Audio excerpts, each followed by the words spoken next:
It was a blazing Tuesday afternoon in Lagos, the kind of sun that felt personal, as if it had been sent to remind the city who ruled.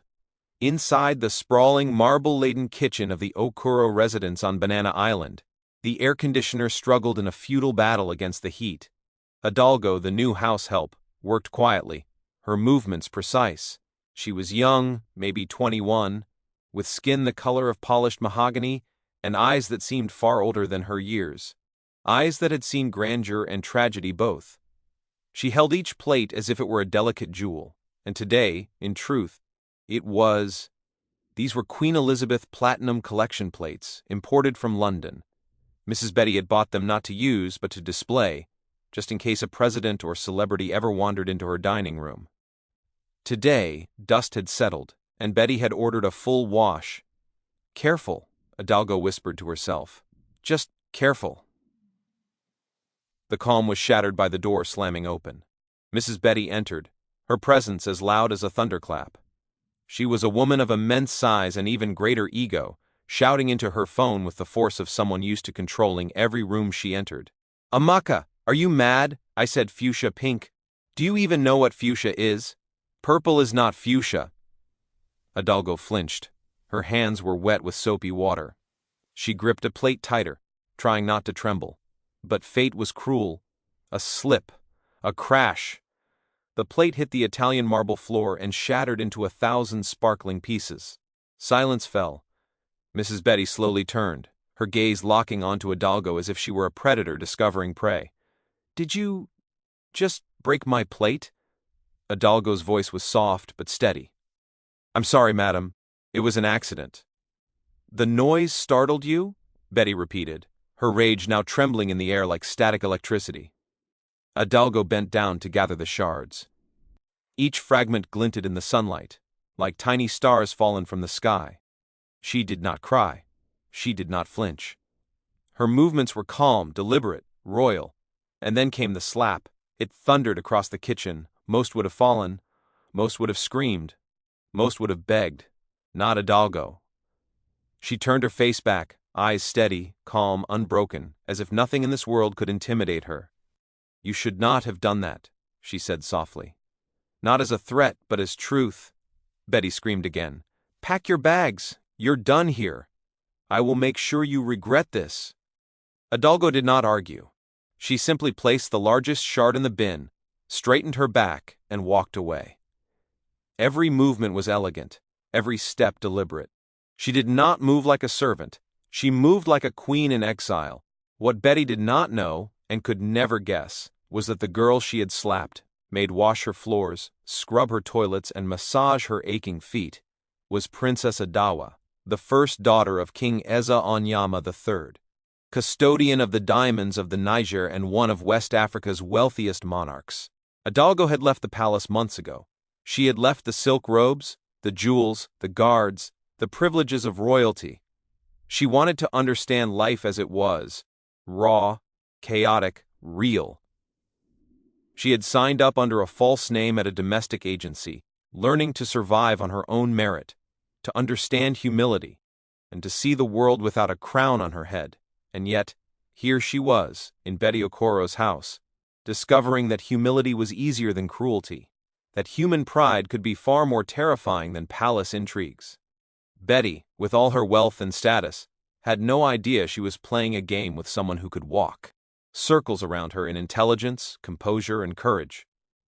As Hidalgo cleaned the last of the shattered plate, she caught a glimpse of herself in the polished marble counter.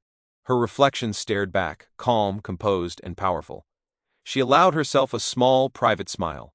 One day, she thought, people would see her as she truly was. Not a maid, not a pawn, a princess. For now, she would endure. She would survive. She would let Betty believe she had won. But deep inside, the quiet fire of royalty burned bright, waiting for the moment it would roar. Even as she walked out of the kitchen, head held high, her heart was steady. She knew something most people would never understand. Dignity does not depend on wealth, power, or position. It is a crown you wear invisibly, even when no one can see. And for Princess Adawa, that crown would never fall. The following evening, the streets of Lagos glittered under 1,000 streetlights, but inside the Okoro residence, chaos still simmered. Betty had not forgotten the day's disaster. She muttered curses under her breath, calling Hidalgo every name she could think of. But Hidalgo moved calmly, silently, as if each insult slid off her like water from silk. Yet, Hidalgo's mind was not on Betty. It was elsewhere. She had received a secret invitation earlier that morning, an envelope sealed with gold foil, addressed to Miss Hidalgo. It was from the Royal Palace, the annual Lagos Royal Gala, a night where the city's elite mingled with royalty, diplomats, and celebrities, a night of masks, mystery, and power. And this year, the king himself had sent the invitation. Hidalgo had to go. She could not reveal her identity. Not yet. She would attend in disguise, a simple, elegant gown, a mask hiding her face, stepping into a world she had left months ago. As she prepared, memories flooded her mind. The palace gardens where she had run barefoot, laughing with her younger brother. The echoing halls, filled with servants and whispers of secrets. The golden crown she had touched only once, afraid of its weight, not heavy, but demanding. And the king, her father, who had always expected her to be more than just herself. That night, Hidalgo stepped into the gala. The palace hall shimmered like a dream. Crystal chandeliers reflected off marble floors, and laughter mixed with music in a symphony of elegance. Guests in gowns and suits moved gracefully, unaware of the storm about to enter. Hidalgo felt every eye on her, not just the curious gazes of the elite, but a deeper, piercing gaze that made her heart skip. Across the hall, King Eze Onyama III stood in his ceremonial robes, speaking with diplomats. Then, his eyes found her. Time seemed to stop. He looked at her with disbelief, recognition, and a quiet, almost fearful awe. The princess he had thought far away, hidden from the palace and the world, was here, standing in front of him, radiant and poised. Hidalgo bowed slightly, her mask hiding her smile. She moved carefully, greeting the guests, keeping her head high. But the king did not look away. Meanwhile, Betty Okoro, who had somehow been invited to the gala, did not recognize her maid in the elegant disguise. But she noticed the hush that fell over the room when Hidalgo passed. Whispers spread like wildfire. Who is that girl? She looks different. Royal, maybe? Her eyes, something about her is commanding. Betty, sensing competition for attention and feeling a hint of fear, tried to approach, only to be subtly ignored. Hidalgo moved like someone who owned the room, even without revealing her name. The climax came when the king finally approached. Hidalgo? His voice was soft but commanding, carrying the weight of authority and love. Her mask trembled in her hand. She lifted it slowly, revealing her face. Recognition hit him like a tidal wave. "My daughter, Princess Adawa?" The hall seemed to hold its breath. Gasps echoed, cameras flashed, and even Betty froze, unsure whether she had witnessed magic or madness. Hidalgo smiled, a mix of relief and triumph. "Father, I never stopped being your daughter. I just wanted to see the world first." The king's eyes glistened with tears. "And the world sees now what I always knew. My daughter is extraordinary." Betty's shock turned to rage, but she could do nothing. Here was royalty in its purest form, and she was powerless. For Hidalgo, this was just the beginning. The path back to her palace, her rightful place, and the confrontation with those who had belittled her, was open. But she would walk it with dignity, patience, and the quiet power of someone who had survived both palace intrigue and human cruelty. That night, the maid became a princess again, not just by blood, but by the recognition of her worth, courage, and grace. And the world, both the elite and the cruel, would have to remember her name, Princess Adawa of Niger. The morning sun rose over Banana Island, casting golden light over the grand palace. The city buzzed with whispers. Word of Princess Adawa's return had traveled faster than anyone could imagine. Lagos seemed to hold its breath, waiting to see the maid-turned-princess who had walked into the gala like she had been born to rule. Hidalgo stood in her new room, the room that had once been reserved for visiting dignitaries. She ran her fingers over the silk curtains, her heart pounding. She thought of every insult, every humiliation, every tear she had shed in the Okoro mansion. For months, she had been treated like a shadow in her own life, a servant in a world that had no room for her dreams.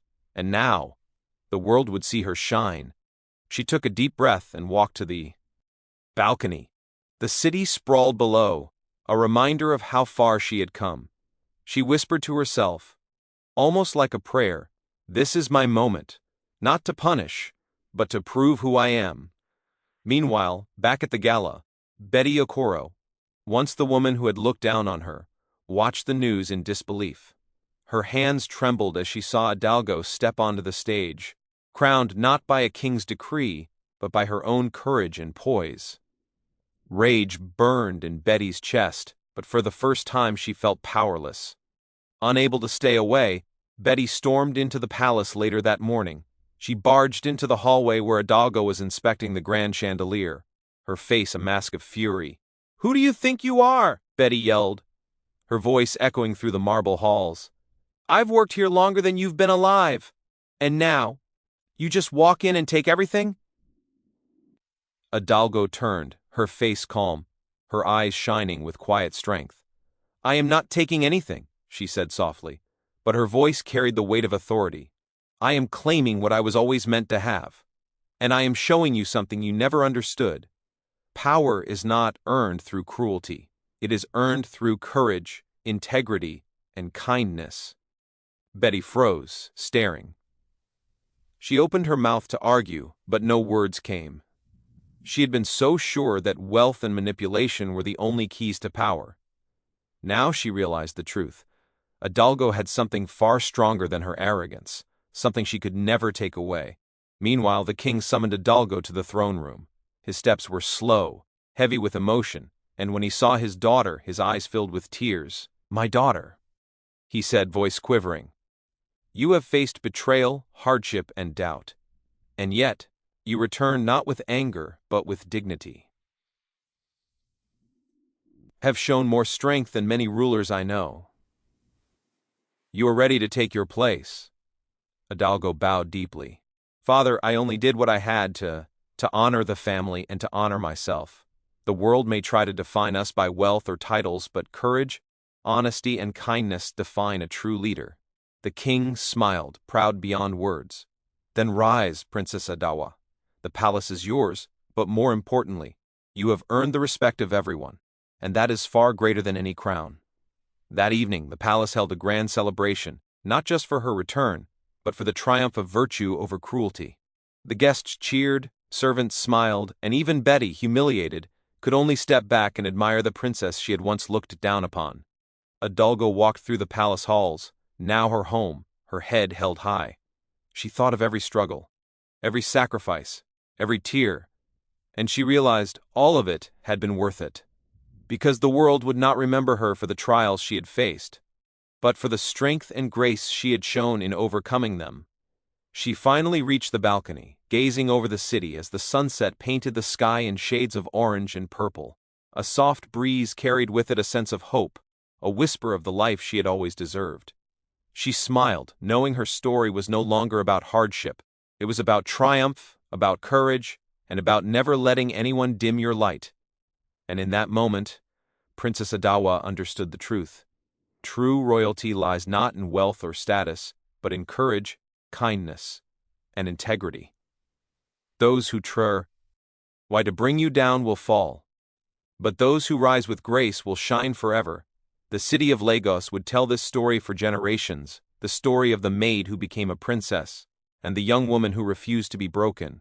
Adawa's journey had ended, but her legacy had just begun. And as the palace lights shimmered like stars, it reflected not just a new dawn for Adawa, but a new dawn for everyone who dares to rise above cruelty with courage and heart.